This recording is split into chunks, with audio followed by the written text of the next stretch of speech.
తలలోంచి కళ్ళు మూసుకున్నట్లయితే ప్రార్థన. ప్రేమ కలిగిన తండ్రి, నాయన మమ్మల్ని ప్రేమించి ఈ ఆదివారమున తండ్రి ఈ రీతిగా ఆరాధనలో మేమందరము కూడా కూడుకున్నటకు కృపను అనుగ్రహించారు. అందరిని బట్టి మీకే స్తుతులు స్తోత్రములు తండ్రి. తండ్రి, గడిచిన 11 నెలలు మీరు కాపాడి నాయన ప్రభా మీరు ఎక్కల కింద భద్రపరిచి మరి ఈ మాసములో తండ్రి ఈ మొదటి వారమున సంఘములో నాయన ప్రభా ఈ రీతిగా మిమ్మల్ని కూడుకొని ఆరాధించుకున్నటకు ఒక ధన్యతను అనుగ్రహించారు. అందరి బట్టి మీకే స్తుతులు స్తోత్రములు తండ్రి. తండ్రి, ఇప్పటి వరకు పాటల ద్వారా మీ బిడ్డలు నాయన ప్రభా మిమ్మల్ని గణపరిచారు తండ్రి. అంత భాగ్యాన్ని ఇచ్చిన మీకు తండ్రి ప్రభు అయిన యేసుక్రీస్తు ద్వారా మీకు కృతజ్ఞతాస్తుతులు చెల్లించుకుంటున్నాం తండ్రి. తండ్రి, మరి ఈ సమయంలోనే దైవ గ్రంథంలో కొన్ని మాటలను మేము నేర్చుకునడానికి సిద్ధపడుతున్న మాకు తండ్రి ఏమాత్రము కూడా మా సొంత జ్ఞానంతో కాక పలుకుబడుతున్న ప్రతి మాట కూడా మీ యొక్క ఆత్మ సహాయంతో పలుకుటకు నాకు మీ ఆత్మ సహాయం అనుగ్రహించిన తండ్రి. తండ్రి, అల్పుడను అయోగ్యుడను ఏ అర్హత లేని నన్ను నా తండ్రి నాన్న ప్రభా ఈ రీతిగా నిలబెట్టి మీ పాత్రగా నన్ను వాడుకున్నటకు ఈ ధన్యకరమైన భాగ్యాన్ని మీరు నాకు ప్రసాదించారు. అందరి బట్టి మీకే స్తుతులు స్తోత్రము తండ్రి.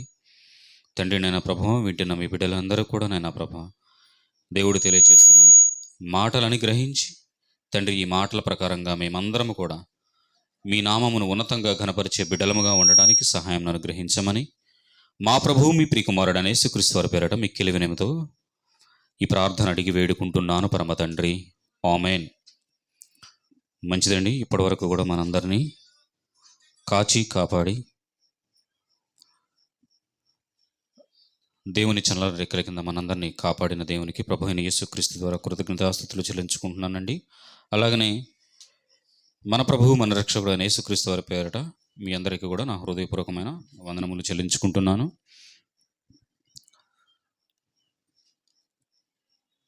క్రైస్తవ్యము అనేది ఒక కుటుంబం. క్రైస్తవ్యం అనేది ఏంటి? ఒక కుటుంబం. ఐక్యత అనేది చాలా విలువైంది. ఐక్యత విలువ తెలిస్తే ఏమాత్రము కూడా ఎడబాయరు. ఎవరు? కుటుంబం. లోకంలో కుటుంబంలో నలుగురు అన్నదమ్ములు ఉన్నారనుకోండి, నలుగురు అన్నదమ్ములు 4 రకాలుగా ఉంటే ఆ కుటుంబాన్ని చాలా అవహేళనగా సమాజం అసహ్యంగా చూస్తూ ఉంటుంది. మరలా తండ్రిని ఏమంటారు అంటే, ఏం తండ్రి కొడుకు కూతురు లేదా పిల్లలు ఎవరైనా కానీ 4 పిల్లలు 4 భాగాలుగా ఎవరి దారిన వారు ఇష్టారీతిగా ఉన్నారు అంటే తండ్రి మాటకు లోబడకోకుండా ఆ తండ్రికి అవమానం, వీరికి ఏమాత్రము కూడా ప్రయోజనకరము కాదు, శ్రేయస్కరము అంతకన్నా కూడా కాదు. ఈరోజు క్రైస్తవ కుటుంబముగా మనందరము దేవునిలోనికి వచ్చాము. వచ్చిన తర్వాత ఎలా ఉండాలి అంటే, ఒక తండ్రిని పుట్టిన 4 బిడ్డలు ఐక్యతతో చక్కగా ఉన్నారు అంటే చూసేవారు ఆ తండ్రిని ఏమంటారు అంటే, చూసారా బిడ్డలను ఎంత క్రమంగా చక్కగా మర్యాదగా పెంచాడో అని చెప్పేసి ఎవరికి ఘనత? తండ్రికి ఘనత. వీరికి శ్రేయస్కరము, వీరికి మంచిది కూడా. అయితే ఎందుకు క్రైస్తవ కుటుంబం గురించి నేను మాట్లాడాలని ఆలోచన చేస్తున్నాను అంటే, ఉదాహరణకి మనము సంఘము ప్రారంభించినప్పుడు సంఘము పెట్టిన రోజుల్లో ప్రోత్సహించుకోకుండా ఇష్టము లేనట్లుగా ఉన్న వారిని కూడా మనం ఏం చేస్తున్నామంటే ఇక్కడికి తీసుకొచ్చి వాక్యాన్ని వినిపిస్తున్నాం. అంటే ఐక్యతను చూపిస్తున్నాం. మనందరం కూడా ఎలా ఉండాలంటే, మనము చెప్పేవారమే కాదు, ఎలా ఉండాలి? పాటించే వారముగా ఉండాలి. కొందరు మేము రాము కదా నీ దగ్గరికి, నీ పని నువ్వు చేసుకో అన్న వారిని కూడా కొన్ని నెలల తర్వాత ఏం జరిగిందంటే ఇదే ప్లేస్లో నిలబెట్టి మాట్లాడించడం కూడా జరుగుతుంది. ఎందుకని అంటే మనందరము కూడా ఎవరి పిల్లలము అని ఆలోచన చేయటం జరిగింది. దైవ గ్రంథం మనందరికీ కూడా ఏం చెబుతుంది? మనందరము దేవుని పిల్లలం. దేవుని పిల్లమైన మనందరము కూడా ఎవరి దారిన వారము, ఎవరికి వారము ఎడబాటుగా ఉంటే దేవునికి కాదు ఘనత, దేవునికి ఘనత రాదు. అర్థమవుతుంది కదా? దేవునికి ఘనత రాదు. ఎందుకు ఇట్లా ఉంటారు అంటే, చెదరగొట్టేవాడు ఒకడు ఉంటాడు, వాడు ఎలా ఉంటాడంటే మనలో అసూయను నింపుతాడు. మనలో ఎవరైనా బాగా ఉంటే ఓర్చుకోలేని స్వభావాన్ని నింపుతాడు. అంటే చెడు యొక్క లక్షణాలన్నీ కూడా ఎవరు మనలో నింపేది అంటే దుష్టుడు. వాడి పేరే సాతాను. సాతాను యొక్క కుయుక్తులు ఎరగకోకుండా దేవుని పిల్లలు ఏ మాత్రం కూడా ఉండకూడదు. ఉదాహరణకి మనము నలుగురుముగా 4 సంఘాలుగా ఉన్నామనుకోండి. ఒక ఎగ్జాంపుల్ అర్థం కావడానికి చెప్తున్నా. మనము 4 సంఘాలుగా లేదా 5 సంఘాలుగా ఇలా ఉన్నామనుకోండి. సంఘంలో ఉన్న వారందరూ కూడా ఐక్యతతో ఉంటే ఎవరికి ఘనత? దేవునికి ఘనత. ఘనత తేవాల్సిన బాధ్యత ఎవరి మీద ఉంది అంటే ఆయన పిల్లల మీద ఉంది. ఖచ్చితంగా దేవుణ్ణి గణపరిచే విధంగా మన యొక్క విధానాలు అనుసరించాలి. సంఘం అన్న తర్వాత ఇప్పుడు నలుగురు ఒక తండ్రికి పుట్టినప్పటికీ కూడా ఆలోచనలు ఒక రకంగా ఉన్నప్పటికీ కూడా వారు చేసే పని ఎలా ఉండాలి అంటే ఐక్యతతో ఉండాలి. ఇప్పుడు ఒక కుమారుడు బాగా చదువుతాడు, ఇంకొక అతను బాగా చదవడు, కానీ పని బాగా చేస్తాడు. ఒక అతను బాగా చెప్తాడు, ఒక అతను బాగా చెప్పడు, కానీ ఆలోచన విధానం బాగుంటుంది. అంటే రకరకాలుగా ఉంటారు మనుషులు అన్న తర్వాత. కానీ వీరందరూ కూడా ఎలా ఉండాలి అంటే ఐక్యత కలిగి ఉండాలి. ఇప్పుడు మనము సంఘాలలో వేరుగా ఉన్నప్పటికీ కూడా సువార్త చెప్పే విషయంలో చిన్న ఏమైనా లోపాలు ఉన్నప్పటికీ కూడా మనం ఎలా ఉండాలి అంటే ఐక్యతతో ఉండాలి. ఆ 4 బిడ్డలు ఏ రీతిగా ఐక్యతతో ఉంటే దేవునికి ఘనత వస్తుందో, క్రీస్తు కుటుంబం అని మనందరము కూడా క్రీస్తు ద్వారా కడగబడిన తర్వాత, సంఘంలోనికి చేర్చబడిన తర్వాత మనందరము కూడా ఐక్యత కలిగి ఉండాలి. దీనికి ఉదాహరణకి హైదరాబాద్ నుంచి 46 వచ్చారు మొన్న. వారందరూ కూడా ఒక్క చోట ఉన్నవాళ్ళు కాదు, వేరు ప్రాంతాలు కలిగిన వాళ్ళు. ఆ సంఘంలో 4, ఆ సంఘంలో 10 మంది, ఆ సంఘంలో 2, ఇలా అందరూ కూడా కూడుకొని వచ్చి సువార్తను ప్రకటిస్తున్నారు. అంటే ఎందుకు ప్రకటిస్తున్నారు? ఎందుకు? ఆత్మల భారము కలిగి. మనము కూడా ఆ యొక్క సిచ్యువేషన్ చూసినప్పుడు మనము కూడా అందరము కూడా ఇలా యవనస్తులు ఉన్న ప్రాంతంలో ఏ సంఘాల్లో ఉన్నారో వీరందరినీ కూడా ఐక్యపరుచుకొని మనందరం కూడా పని చేయాలి అని చెప్పేసి మనందరము ఆలోచన చేయాలి. అలాంటిది చూసినప్పుడు, ఏది చూసినప్పుడైనా సరే మనలో ఏమి రావాలి అంటే ఐక్యత స్వభావం అనేది కలిగి ఉండాలి. దైవ గ్రంథంలో ఒక విలువైన మాటను చూసుకొని వెళదండి. దైవ గ్రంథంలోనికి వెళ్ళి కీర్తనల గ్రంథము 133, కీర్తనల గ్రంథము 133,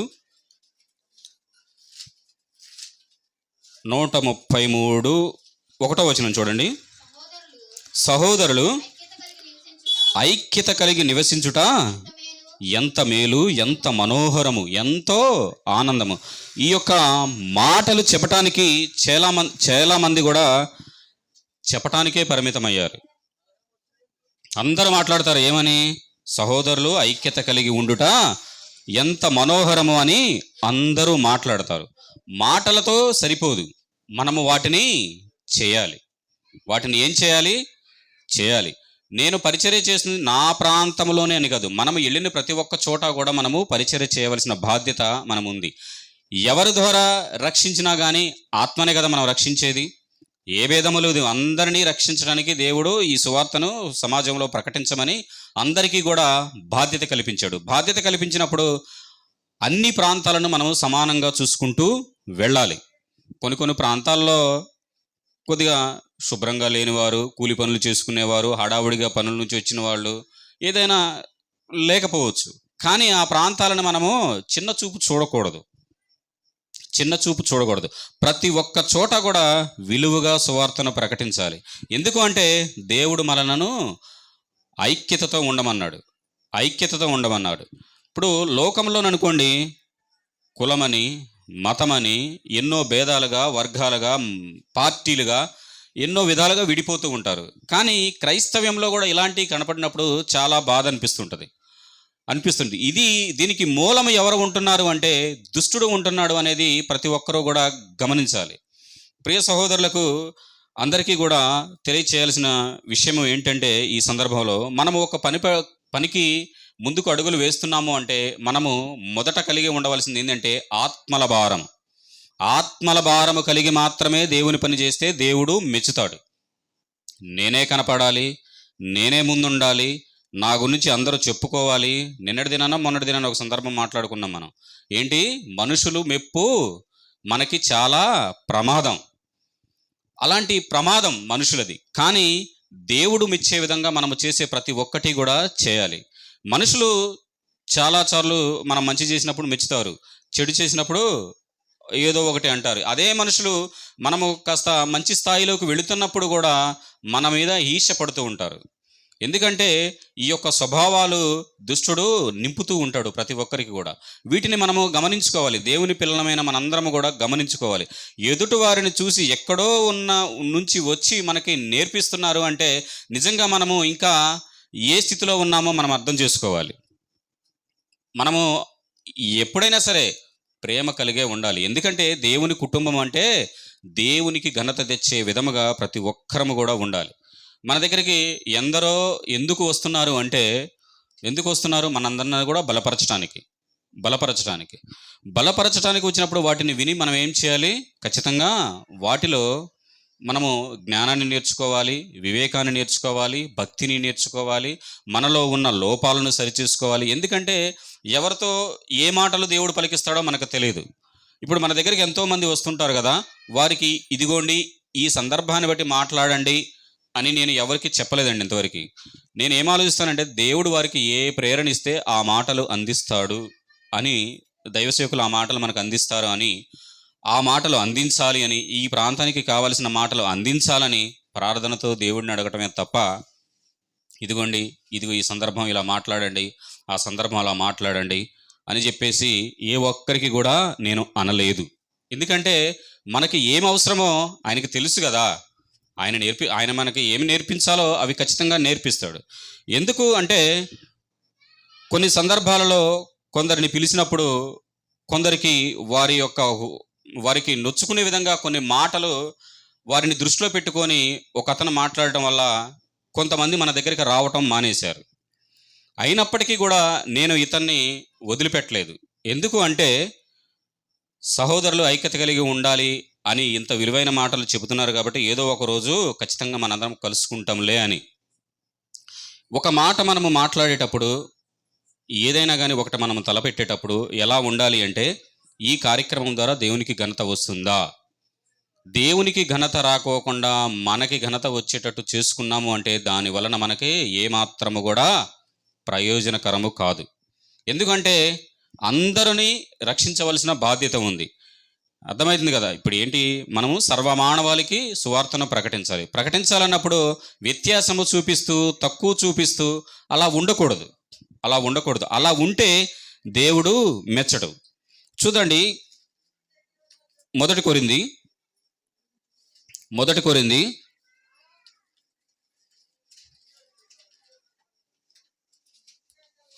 కొరింథీయులకు రాసిన పత్రిక 3వ అధ్యాయము 3వ వచనం చూడండి. మీలో అసూయయు కలహమును ఉండగా మీరు శరీర సంబంధులై మనుషుల రీతిగా నడుచుకునేవారు కారా? ఒకవేళ ఇలాంటి స్వభావాలు, అసూయ, వారిని తక్కువగా ఇంకొకరిని ఎక్కువగా అలాంటివి చూస్తే ఎట్లా ఉంటుంది అంటే, మనము ఈ శరీర సంబంధమైన ఆలోచననే మనము నెరవేరుస్తున్నాము. ఇంకా మనము భక్తి జీవితంలోనికి రాలేదు, భక్తిగా నటిస్తాము. మనలో అసూయ కనపడుతుంది అంటే మనము నటించేవారమే. ఎందుకంటే ఇప్పుడు మనము ఒక కార్యాన్ని తలపెట్టినప్పుడు ఎలా ఉండాలండి?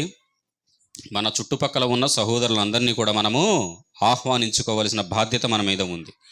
ఎందుకు అంటే కొన్ని సమస్యలు ఎలా ఉంటాయంటే మనము ఊహించిన రీతిగా మన మీదకి వచ్చి పడతాయి. అలాంటప్పుడు మనందరము కలిసి ఒక కార్యాన్ని తలపెట్టు, మనందరం కలిసి మనం ఒక పనిని చేస్తున్నామంటే దానిలో ఏముంటుంది? బలము ఉంటుంది. మరి ముఖ్యంగా దేవునికి ఘనత ఉంటుంది. ఈ యొక్క మాటలు చెప్పటానికే పరిమితం కాకూడదు. నేను చెప్తున్న సందర్భం ఏంటంటే, ఐక్యతలో ఉన్న బలము లేదా దేవుని కుటుంబంగా ఉన్న వారిలో ఐక్యత ఉంటుందా? ఉండకపోతే ప్రమాదానికి గురవుతామనేది హెచ్చరింపు. ఇప్పుడు హెచ్చరించే మాటలు దేవుడు మనకు తెలియచేస్తున్నప్పుడు అది నువ్వైనా నేనైనా ఎవరైనా సరిచూసుకోవాలి. నిజంగా అండి, నన్ను చాలామంది అడిగారు, ఏమని, బ్రదరు అసలు మీరు ఎలా అంగీకరిస్తున్నారు అని. ఇన్ని రోజులు మీరు ఎందుకు ఇట్లా ఉన్నారు అని చెప్పేసి. కానీ ఏదో ఒక సందర్భం వస్తే నేను చెప్తానులే అన్నాను. ఎందుకని అంటే ఒక విషయం ఏదైనా కానీ నేను ఎప్పుడు కూడా లైవ్లో చెప్తూ ఉన్నాను, ఏదైనా నాలో లోపం ఉంటే చెప్పండి, సరిచేసుకుంటాను. ఎందుకంటే లోపము లేనివాడంటూ ఎవరు లేరు. సరిచేసుకునేవాడు గొప్పవాడు, సరిచేసుకునేవాడు దేవుని దృష్టిలో గొప్పవాడు. ఈ ప్రాంతానికి వచ్చిన కాడి నుంచి కూడా నేను ఎప్పుడూ ఒక మాట చెప్తూ ఉంటాను, నాలో ఏదైనా నచ్చనిది ఉంటే చెప్పాలి అని. నేననటమే కాదు, ప్రతి ఒక్క సేవకుడు కూడా పలకవలసిన మాటలు అవి. చేయాల్సిన కార్యాలన్నీ చేసుకుంటూ నేను సువార్త ప్రకటిస్తున్నాను అని మనకు మంచి సాక్ష్యం లేకోకుండా సువార్తను ప్రకటించడం వల్ల ఏమాత్రం కూడా దేవునికి ఘనత లేదు. చెప్పటానికి నీతి సూత్రాలు ఎన్నో చెబుతారు, నీతి సూత్రాలు చెప్పటం వల్ల ప్రయోజనం లేదు. నీతిని ప్రకటించడమే కాదు, నీతిగా బ్రతకాలి. నీతిగా బ్రతకాలి. వేరే వారు మనల్ని విమర్శించే స్థితిలో మనం ఉండకూడదు. ఒకవేళ విమర్శకరమైన మాటలు మనకేమైనా ఎదురుదవుతున్నాయి అనుకోండి, వాటిని వల్ల ఏం చేయాలి, మనము సరిచూసుకోవాలి. దేవుడు ఇదిగో ఈ విషయాన్ని తెలియజేస్తున్నాడు, దీనిని బట్టి సరిచూసుకోవాలని చెప్పేసి అనిపించాలి. ఈరోజు ఒక ప్రాంతంలో నుంచి మన దగ్గరకు వచ్చి సంఘాలుగా, వేరు వేరు సంఘాలుగా మనకు వచ్చి ఒక పాఠాన్ని నేర్పించి పోతున్నారంటే మనం ఏం చేయాలి, దానిని అనుసరించాలి. నేను ఒక్కడనే చేయాలనే ఉద్దేశంతో ఏ కార్యక్రమం తలపెట్టినప్పటికీ కూడా నేనే కనపడాలి అనే ఏ కార్యక్రమం తలపెట్టినా కానీ ఈరోజు నీకు మెప్పుగా, అది గొప్పగా, చూడటానికి ఎంతో గొప్పగా కనిపిస్తుంది, కానీ అది మంచిది మాత్రం కాదు. నన్ను ఈరోజు కొందరు నాగరాజు చాలా స్వార్థంగా అసలు మమ్మల్ని పిలవకోకుండా చేశాడు అని చెప్పేసి నన్ను అడుగుతుంటే అసలు చాలా బాధ అనిపించింది. వాస్తవంగా నాకు తెలియదు ఆ విషయం, అందరికీ చెప్పారని చెప్పేసి అనుకున్నాను. ఒక కార్యక్రమాన్ని చేసేటప్పుడు వీధి సువార్త అనేది చాలా విలువైంది. ఎవరైనా కానీ ఏదైనా ఒకవేళ ప్రమాదకరమైన పరిస్థితులు ఉంటాయి, దానిలో చాలా మెలకువ కలిగి ఉండాలి. ఇంకా ఏంటంటే దాన్ని ఎదుర్కొనే సామర్థ్యం కూడా ఉండాలి. మాట్లాడే పెద్ద మనుషులు ఉండాలి, సమస్య వస్తే దాన్ని సాల్వ్ చేసే విధానం కలిగిన వాళ్ళు ఉండాలి, అనుభవజ్ఞులు ఉండాలి. మరి ముఖ్యంగా సంఘాలు నడిపించే నాయకులు అలాంటి కార్యక్రమానికి ముందుంటే చాలా మంచిది. అలాంటి వారిని ఆహ్వానించుకోకుండా మన మెప్పు కావాలి, మన గొప్పలు కావాలని చెప్పుకోవటం వల్ల ఏమాత్రం కూడా ఉపయోగం లేదు. చూసేవారికి అందరికీ కూడా అవహేళనగా ఉంది. దేవుని మహాకృపను బట్టి ఎక్కడా కూడా దేవుని నామానికి అవమానం జరగకోకుండా చక్కగా జరిగినందుకు దేవునికి స్తోత్రం. కానీ దీనిలో సరిచూసుకోవలసినవి చాలా ఉన్నాయి కాబట్టి బాధపడితే బాధపడతారు, కానీ సరిచూసుకోవాల్సిన బాధ్యత ప్రతి ఒక్కరికి ఉంది. అది నీకైనా నాకైనా. ఎందుకు దూరంగా ఉండాల్సి వస్తుంది అంటే సరిచూసుకోవాలి, మనోహరంగా ఉండాలి, ఐక్యంగా ఉంటే ఏమంటున్నాడు దేవుడు, ఎంత మేలు, ఎంత మనోహరము, ఎంత గొప్ప అండి. ఎవరికి గొప్ప? దేవునికి గొప్ప. దుష్టుడు ఏం చేశాడు? మనందరినీ చీల్చేశాడు. అదేవిధంగా సంఘాలుగా మనం అందరం చీలికగా కలిగి ఉంటే ఏమన్నా ప్రయోజనమా? ఇదిగో బ్రదర్, మాకు ఈ అవకాశం లేదని చెప్పేసి మనతో మాట్లాడుతుంటే అది ఎంత చిన్నతనంగా ఉంటుంది. మనము అందరినీ సమానంగా చూడాలి, అందరిలో ఐక్యత కలిగి ఉండాలి. ఒక కడుపున పుట్టిన బిడ్డలు వేరువేరుగా ఎవరి ఆలోచనగా వారుగా చెదిరిపోయి ఉంటే తండ్రి ఎంత బాధపడతాడో దేవుడు కూడా అలానే బాధపడతాడు. ప్రియులారా, దేవుడు కూడా అలానే బాధపడతాడు. మనం ఒక విషయాన్ని నేర్చుకున్న తర్వాత ఖచ్చితంగా సరిచేసుకొని దానిలో ఉండాలి. అలా ఖచ్చితంగా మనము సరిచేసుకోవాలి ప్రియులారా. ఎందుకంటే మనం ఎవరము? దేవుని పిల్లలము కాబట్టి మనం అందరము కూడా ఐక్యతగా ఉండటము దేవునికి ఇష్టము.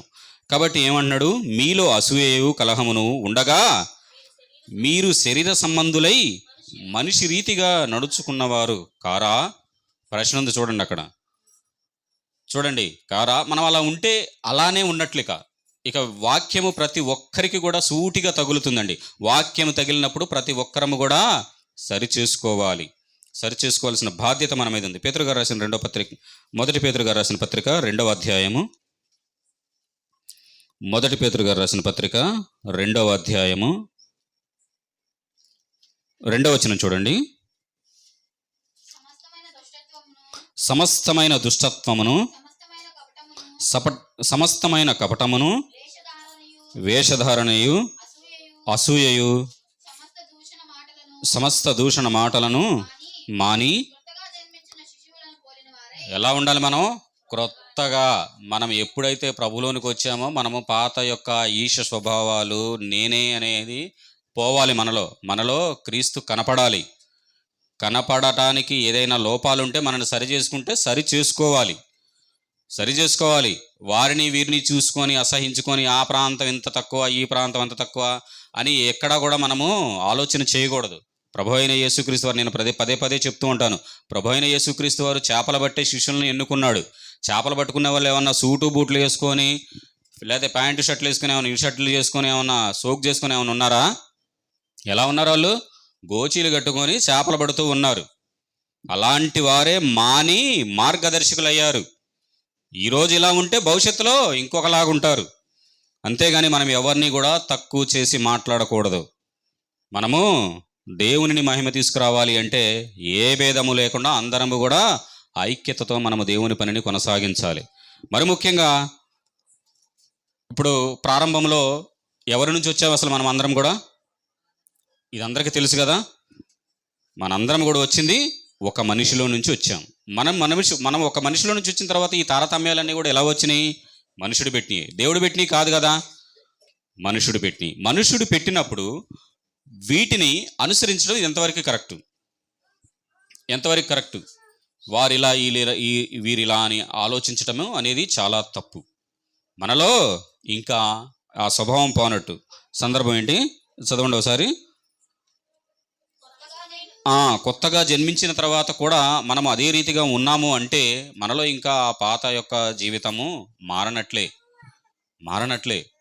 సరిచూసుకోవలసిన బాధ్యత ప్రతి ఒక్కరి మీద ఉంది. నిజంగా ఒకరితో సహవాసం చేసేటప్పుడు ఎవరైనా ఏమనుకుంటారు అంటే, ఇతను కూడా అలానే ఉన్నాడు అనుకుంటారు. కానీ ఒకతను సహవాసం చేస్తున్నాడంటే మనలో ఉన్న లోపాలను సరిచేయాలని ప్రయత్నం చేస్తున్నప్పుడు మనం సరిచేసుకోవాలి. ఖచ్చితంగా సరిచేసుకోవాలి. సరిచేసుకునేవాడు గొప్పవాడు. సామెతల గ్రంథము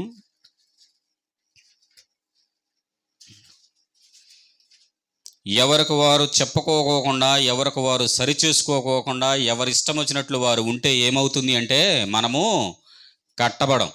అర్థమవుతుంది కదా. ఎవరినో విమర్శించాలనో, ఎవరినో దూషించాలనో, ఎవరి మీదో ఈర్ష్యగానో, లేకపోతే ఎవరి మీదో ద్వేషంతోనో కాదు. మనందరము కూడా అనుకున్న రీతిగా నెరవేర్చాలి. ఎవరు అనుకున్న రీతిగా? దేవుడు అనుకున్న రీతిగా, వాక్యం మనకు చెబుతున్న రీతిగా మనం ఐక్యతతో మనం ఒక పని చేయాలని తలపెట్టినట్లు ఐక్యతతోనే చేయాలి. ఖచ్చితంగా ఆ రీతిగానే చేయాలి. చదవండి. సామెతల గ్రంథం 17వ అధ్యాయము.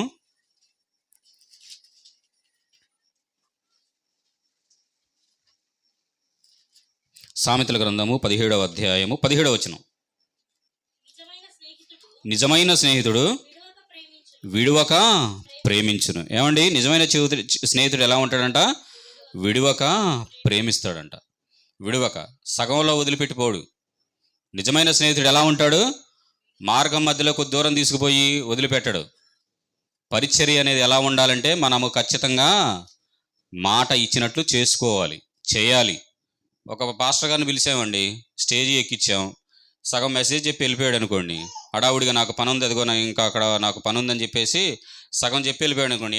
ఎట్లా ఉంటుంది? పెట్టించిన వాళ్ళకి బాధగా ఉంటుందా? సంతోషంగా ఉంటుందా? బాధగా ఉంటుంది. అసలు అది పద్ధతే కాదు. మనం ఒక పనికి తలపెడుతున్నాము అంటే ఖచ్చితంగా దాన్ని సంపూర్ణంగా సాధ్యమైనంత వరకు చేయాలి. గంట చేసేది పావు గంటలో చేస్తాం. దాన్ని క్లుప్తంగా దానిని ఒక విధానంగా చేసుకుంటూ వెళ్ళాలి. ఎవరిని కూడా ఇబ్బంది పెట్టే విధంగా ఉండకూడదు. అందుకనే చెప్తున్నాడు ఇక్కడ. ఎట్లా ఉంటాడంట స్నేహితుడు? నిజమైన స్నేహితుడు విడువక ప్రేమించును. చాలే, విడువక ప్రేమించును. ఎంత ఇబ్బంది వచ్చినా, ఏది వచ్చినా కానీ ఎలా ఉంటాడు అంటే కలిసే ఉంటాడు. మార్గం మధ్యలో వదిలిపెట్టి పోరు. అలా పోయేవాడు ఎప్పటికైనా ప్రమాదమే. చిన్న అని లేదు, పెద్ద అని లేదు, ప్రతి ఒక్కరిని కూడా తీసుకొచ్చి నిలబెట్టి మనం అందరం కూడా ఎందుకు అనేకులను పిలిపించి చెప్పించుకుంటున్నాము, వారి దగ్గర నేర్చుకుంటున్నాము, మనము తెలియని విషయాలు వారికి చెబుతున్నాము. మన దగ్గరకు వచ్చేవాళ్ళు సేవకులు వేల మందిలో చెప్పేవాళ్ళు ఉన్నారు. బహుశా చెల్లెమ్మ కొత్తగా వచ్చింది, మన దానియేల్ అన్నయ్య గారని వంట చేస్తాడు. దానియేల్ అన్నయ్య వంట చేస్తాడు. వంట ఎంత బాగా చేస్తాడంటే ఆత్మీయమైన ఆహారాన్ని కూడా అలానే వింటాడు, అలానే చెబుతాడు అనేకులకి. నిజంగా అన్నయ్య గారు ఏ ఫంక్షన్ జరిగినా కానీ అన్నయ్య చేసిన వంట అంటే చక్కగా గుర్తుపట్టవచ్చు అనమాట. ఆయన చేసిన వంట ఎక్కడైనా ఫంక్షన్ జరిగితే అంత నీట్గా చేస్తాడు, అంత బాగుంటుంది. అలాగనే ఆత్మీయంగా కూడా చాలా బాగుంటాడు. అంటే ఇప్పుడు మనము మనము ఏం చేయాలి అంటే చెప్పటానికే పరిమితం కాకూడదు, చెప్పటానికే పరిమితం కాకూడదు. ఇప్పుడు సేవకులు వేల మంది చెప్పేవాళ్ళు ఉన్నారు, వందల మంది చెప్పేవారు ఉన్నారు, పెద్ద పెద్ద వాళ్ళు మన దగ్గరికి వస్తున్నారు. మన దగ్గరికి వచ్చేవాళ్ళు కూడా నేనేదో గొప్పగా చెబుతున్నాను అని కాదండి, నా యొక్క సలహాలు సూచనలు అన్నయ్య ఏంటి అన్నయ్య అని ఎందుకు గౌరవంగా మాట్లాడి ఎందుకు చేస్తారు అంటే మనం ఉన్న విధానాన్ని బట్టి ఖచ్చితంగా మనం ఉండాలి. ఎందుకంటే ఐక్యత అనేది ఉండాలి, ఐక్యతనే ఉండాలి. ఇంతకుముందు ఎవరి దారి వారు అన్నట్లుంది, కానీ మన దగ్గరకు వచ్చిన తర్వాత అందరూ ఐక్యంగా నెలకొకసారి కూడుకుంటున్నాం. తెలుసా, సహోదరుల ఐక్యత అని చెప్పేసి అందరం కూడుకుంటున్నాం. ఎందుకు? వాక్యం ఏం చెబుతుంది? ఐక్యంగా ఉండమని చెబుతుంది. సహోదరుల ఐక్యత ఉండట ఎంత మేలు, ఎంత మనోహరం అంటే చెప్పుకోవటం కాదు, మనము చేసి చూయించాలి. అది గొప్ప విషయం. మనము మాదిరి చూయించాలి. చెప్పటం వల్ల ఏమాత్రం ప్రయోజనం లేదు, మాటలే కదా చెప్పటం, ఎవరైనా చెబుతారు. దేవుడికి కావాల్సింది ఏంది? క్రియలు కావాలి, బ్రతుకు విధానం కావాలి. మనలో పవిత్రత చూడాలని ఆయన ఆశపడుతున్నాడు. మనలో ఏ ఈర్ష, కుళ్ళు ఇలాంటి స్వభావాలు లేకోకుండా ఆయన పిల్లలుగా మనము ఉండాలి అంటే అలాంటి అన్నీ కూడా విడిచిపెట్టాలి. నాకు పాస్టర్ గారు ఒకతను నిన్న కనపడ్డాడు, మన శారదా కాలనీ పాస్టర్ గారు కనపడిది. పాపం ఆయనకి విషయం తెలియదు. యాక్చువల్గా నేను ఆయనకి తెలిసేమో అనుకున్నాను. ఇప్పుడు వీధి సువార్త అంటే సహజంగా అందరూ ఉంటే బాగుంటుంది అనే ఆలోచనతో అందరికీ చెప్తున్నారులే అని చెప్పేసి నేను అనుకున్నాను. ఎందుకంటే నేను ఏదో వేరే విధంగా అనటం కాదండి, సమస్యలు అనేవి మనకి చెప్పిరావు, అర్థమవుతుంది కదా. సమస్యలు అనేవి చెప్పిరావు. వచ్చేవాళ్ళు ఏడో మన ఇంటి పక్క వాళ్ళు కాదు, వాళ్ళు వచ్చి ఇదిగో మా బాబాయ్ ఉన్నాడు, మా అన్నయ్య ఉన్నాడు, రెండు అని పిలవడానికి. వారందరికీ మనం అందరము ఉంటేనే వారికి అండదండలుగా ఉంటుంది. వాళ్ళు ఏరన్నా, మీ పాస్టర్లు చాలామంది ఉన్నారు, మీ సహోదరులు చాలామంది ఉన్నారు, ఏరన్నా అంటే ఇంకా వస్తున్నారు అని నేను ఫోన్లు చేస్తుంటే మాకు ఏ సమాచారం లేదని చెప్పేసి వాళ్ళు చెబుతున్నారు. అలాగ ఉండకూడదు. ఐక్యత అనేది అలా ఉండకూడదు. ఐక్యతతో మనం అనేకమైన కార్యక్రమాలు చేయాలి అంటే సరిచేసుకోవాలనే ఒక ఉద్దేశంతోనే చెప్పడం జరుగుతుంది. ఎందుకంటే మనము చెప్పే స్థితిలో ఉన్నాము కాబట్టి మనలో లోపాలు కనపడకూడదు, వాటిని సరిచేసుకోవాలి. కీర్తనల గ్రంథము, ఓకే, రోమాపత్రిక చూడండి, ముగిస్తాను తొందరగానే. రోమిలకు రాసిన పత్రిక 12వ అధ్యాయము 12:10 చూడండి. సహోదరుల ప్రేమ విషయంలో ఒకని యందు ఒకడు అనురాగము గలవారై ఘనత విషయంలో ఒకడినొకడు ఏం చేయాలంట? గొప్పగా ఎంచుకోవాలి. అర్థమైందా? మనము ఒకరిని హెచ్చించాలి. వచ్చేవారికి మనం ఏం చేస్తున్నాం? 10 నిమిషాలు మెసేజ్ ఇస్తున్నాం. ఎందుకు? భవిష్యత్తులో చెప్పే స్థితిగా ఉండాలని. మెల్లమెల్లగా పాట పాడటానికి వాటికి కూడా మనం అవకాశాలు కల్పించుకొని మనం ఏం చేయాలంటే నిలబడి గొప్పగా ఒకరికొకరము ఎలా ఉండాలి? చదవండి. సహోదరుల ప్రేమ విషయంలో ఒకని యందు ఒకడు అనురాగము గలవారై ఘనత విషయములో ఒకరినొకడు గొప్పగా ఎంచుకోవాలి. ఇక్కడ నేనే చెప్పాలి, నేనే ప్రకటించాలి, నేనే కనపడాలి అని ఉండకూడదు. అర్థమైందా? భవిష్యత్తులో వీళ్ళు చెప్పాలి. ఇప్పుడు భవిష్యత్తులో వీళ్ళు చెప్పాలి ఖచ్చితంగా. ఎందుకంటే ఆల్రెడీ ఒక ఆయన ఉద్యోగంలో జాయిన్ అయ్యి మరి సంవత్సరాల తరబడి ఉన్నాడు దేవునిలో. ఉన్నప్పుడు ఏం చేయాలి? దేవుని ఉద్యోగం కరెక్ట్గా చేయాలి. దేవుని ఉద్యోగం అనేది కరెక్ట్గా చేయాలి. ఎందుకంటే నువ్వు కరెక్ట్గా చేస్తే ఆటోమేటిక్గా నీ వెనకున్న వాళ్ళు వచ్చేస్తారు. వచ్చేస్తారు ఖచ్చితంగా. ఎందుకంటే మనము ఆయన పిల్లలం. ఆయన పిల్లలమైనప్పుడు ఖచ్చితంగా ఆయన పని ప్రాముఖ్యం మనకి. ఆయన పని ప్రాముఖ్యం. పోనీ అలాగని దినమంతా అది అలానే ఉండమంటున్నాడా? కాదు. నెలలో మనం ఎప్పుడో ఒకసారి, లేదా వారంలో ఒక రోజు 2 రోజులు, అది కూడా గంట. వారంలో గంట. మనం దేవునికి ఇచ్చే సమయం అంతా వారంలో గంట. ఈ గంట మనం నిజంగా కేటాయిస్తే మన జీవితాలు చాలా ధన్యకరంగా మారుతాయి ప్రియులారా. నిజంగా చాలా సమస్యల నుంచి దేవుడు విడుదల కలిగిస్తాడు. ఈ గంట సేపటికి మనము ఎన్నో విధాలుగా ఆలోచిస్తూ దేవునికి దూరస్థులంగా ఉంటాం. ఇప్పుడు బాప్తిసం తీసుకున్న వాళ్ళు మీరు దగ్గర దగ్గర ఒక 10 మంది ఉన్నారనుకుంటా. రాజమక్క బాప్తిసం తీసుకుంది, నవీన్ తీసుకున్నాడు. మీరు ఏమన్నా అనుకోండి, ఎందుకంటే పని అనేది పని. ఎవరి పని? దేవుని పని. మన సొంత పనులు ఖచ్చితంగా చేసుకుంటున్నాం కదా. బాధపడితే బాధపడతారు, కానీ చెప్పకపోతే దేవుడు ఒప్పుకోడు. ఖచ్చితంగా మన వాక్యం ద్వారా సరి చేసుకోవాలి. నాగమణి తీసుకుంది. ఇప్పుడు వీరందరూ కూడా తీసుకుని ఉన్నారు. తీసుకుని తర్వాత దేవుని పని అంటే ఏంటి? అసలు దేవుని పని అంటే ఏంటి? సువార్తను ప్రకటించడం. అర్థమైందా?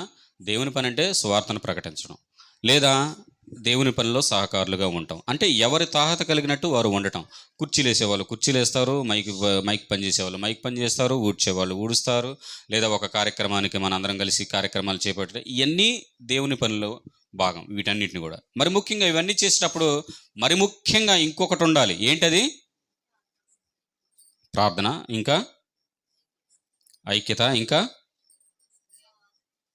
ఇంకా అసలైంది రావట్లా. మాట్లాడాల్సినవి మాట్లాడుతున్నారు. అసలైన విషయం ఉంది ఒకటి, మర్చిపోతున్నారు. దానిని మనం మర్చిపోతున్నాం.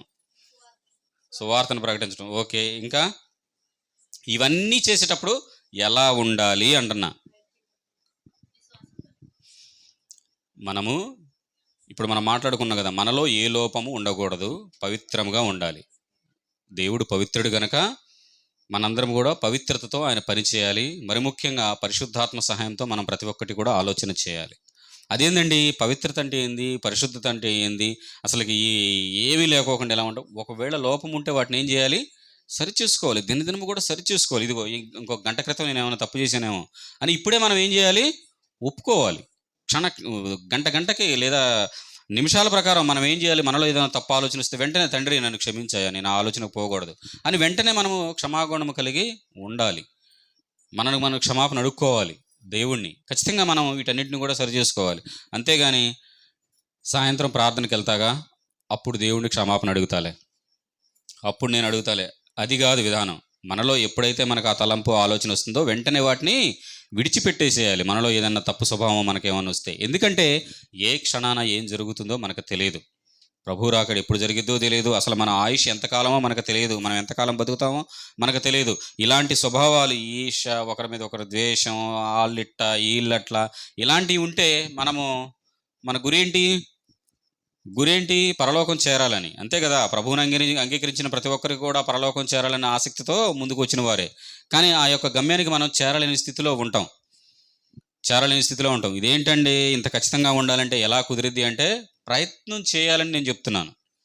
ప్రయత్నం అనేది చేయాలి. అదేమన్నా సాధ్యం కాందా? సాధ్యమయ్యేది. ఖచ్చితంగా సాధ్యమయ్యేది. మనం ప్రయత్నం అనేది చేయాలి. ఇదంతా కూడా ఎలా చేయాలి? ఇప్పుడు మన సంఘంలో ఎవరికైనా ఏదైనా ప్రాబ్లం వచ్చింది, మనందరం ఎలా ఉండాలి? ఐక్యతతో మనందరం కూడా ప్రార్థన చేయాలి. ఇదంతా కూడా ఎట్లా వస్తుంది అంటే ఐక్యత స్వభావం కలిగి ఉంటేనే. వారికి ఏదో జరిగింది కానీ నాకెందుకులే అని చెప్పేసి మనం ఏ ఒక్కరము కూడా ఉండకూడదు. ప్రాంత భేదము, వర్గ భేదము, మత భేదము, ఇలాంటివన్నీ కూడా దేవుని దగ్గర లేవు. అందరము కూడా దేవుని పిల్లలమే. కాబట్టి దేవుళ్ళకి వచ్చిన తర్వాత మనందరం కూడా అటు రీతిగా ఉండాలి. యోహాను గారు రాసిన పత్రిక, మొదటి యోహాను సువార్త ముగిచేస్తాను. మొదటి యోహాను సువార్త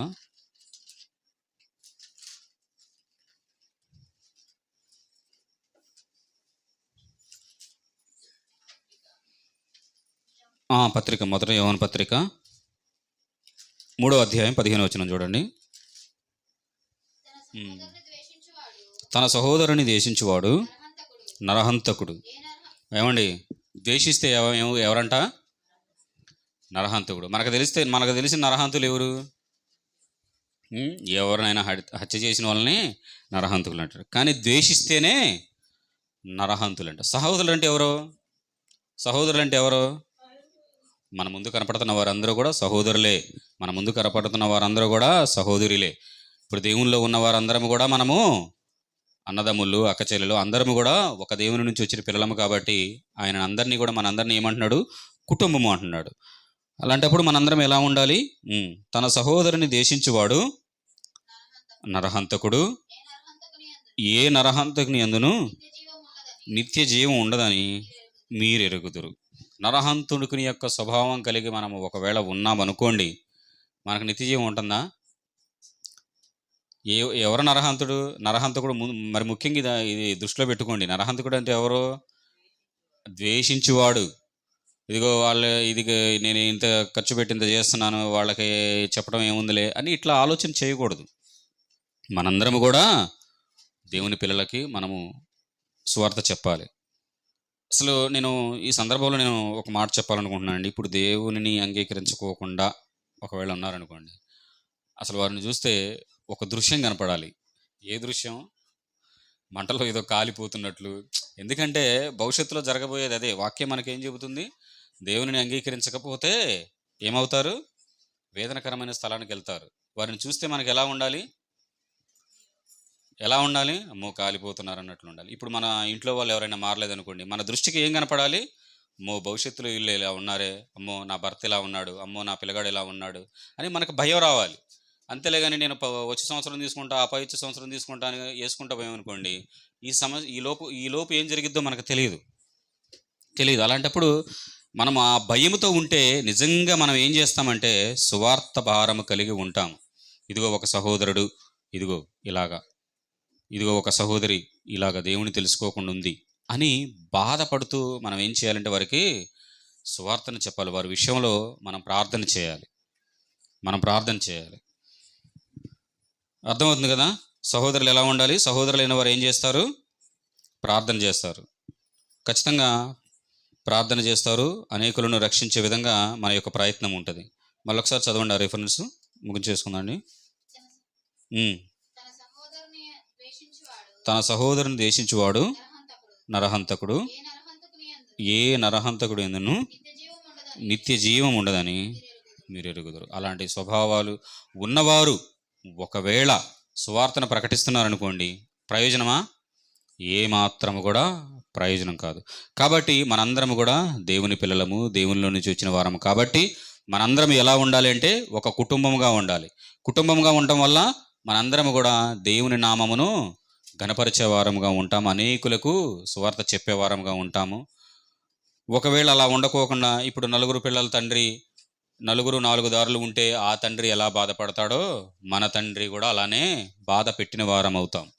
కాబట్టి ఏ ఒక్కరు కూడా అలా ఉండకోకుండా మనందరం కూడా ఏక ఆలోచన కలిగి ఏక స్వభావంతో మరి చిన్న చిన్న లోపాలు ఉంటే వాటిని సరిచేసుకొని దేవుల్లో ఉన్నతంగా ఎదుగుతూ అనేకులకు సువార్త భారం కలిగి మనందరం కూడా అనేకులకు సువార్త అందిస్తూ అనేకులను ఈ యొక్క నిత్యజీవమైన మార్గంలోనికి తీసుకొచ్చే పిల్లలుగా ఉండాలని కోరుకుంటూ ఈ కొద్ది నా మాటలు ముగిస్తున్నాను. ప్రార్థన చేసుకుందండి.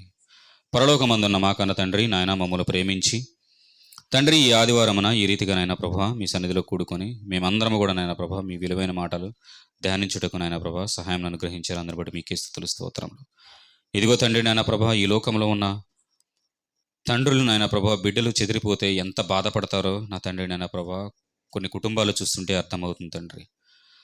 మరి సంఘాలుగా నాయన ప్రభా మేము ఉన్నా కూడా నాయన ప్రభా మేమందరము కూడా సార్వత్రికంగా మేమందరము కూడా నాయన ప్రభా మరి ఒక దేవుని పిల్లలమని గుర్తెరిగి నాయన ప్రభా మేమందరం ఒక ఆలోచన కలిగి ఉండే బిడ్డలము ఉండటానికి కృపను అనుగ్రహించండి తండ్రి. లోపాలు ఉంటాయి, అందరిలో ఉంటాయి నాయన ప్రభా. వాటిని అన్నిటి కూడా సరిచేసుకొని నాయన ప్రభా ఎలాంటి ద్వేషభావాలు ఈశభావాలు లేకోకుండా నాయన ప్రభా మీ యొక్క పని చేస్తూ నాయన ప్రభా అనేకులను నాయన ప్రభా మేము మీ యొక్క మార్గంలోనికి తీసుకొచ్చే పిల్లలముగా ఉండటానికి నాయన ప్రభా కొన్ని విలువైన సంగతులు మాకు తెలియజేశారు తండ్రి. అందరి బట్టి మీకే స్తుతులు స్తోత్రంలో తండ్రి. నిన్నటి దినాన నాయన ప్రభా మాకు గొప్ప పాఠాన్ని నేర్పించారు తండ్రి.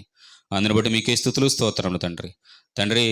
ఎందరెందరో నాయన ప్రభా దూర ప్రాంతం నుంచి వేరుగా ఉన్నప్పటికీ కూడా నాయన ప్రభా సంఘముగా కూడుకొని తండ్రి ఐక్యత అంటే ఏంటో నాయన ప్రభా మాకు నేర్పిస్తున్నప్పటికీ కూడా తండ్రి చూసి నేర్చుకోలేని స్థితిలో తండ్రి ఉండే వారముగా మేము ఉండక నాయన ప్రభా, మాలో ఉన్న లోపాలను సరిచేసుకొని ఉన్నతంగా నాయన ప్రభా మీ యొక్క సేవన చేసే పిల్లలముగా ఉంటూ నాయన ప్రభా మాదిరికరమైన జీవితాన్ని జీవిస్తూ అనేకులను మీ పాదాల చెంతకు తెచ్చే పిల్లలముగా ఉండటానికి కృపణను గ్రహించమని మా ప్రభువు మీ ప్రియకుమారుడైన యేసుక్రీస్తు వారి పేరట మిక్కిలి వినయముతో ప్రార్థిస్తున్నాం పరమ తండ్రి. ఆమేన్.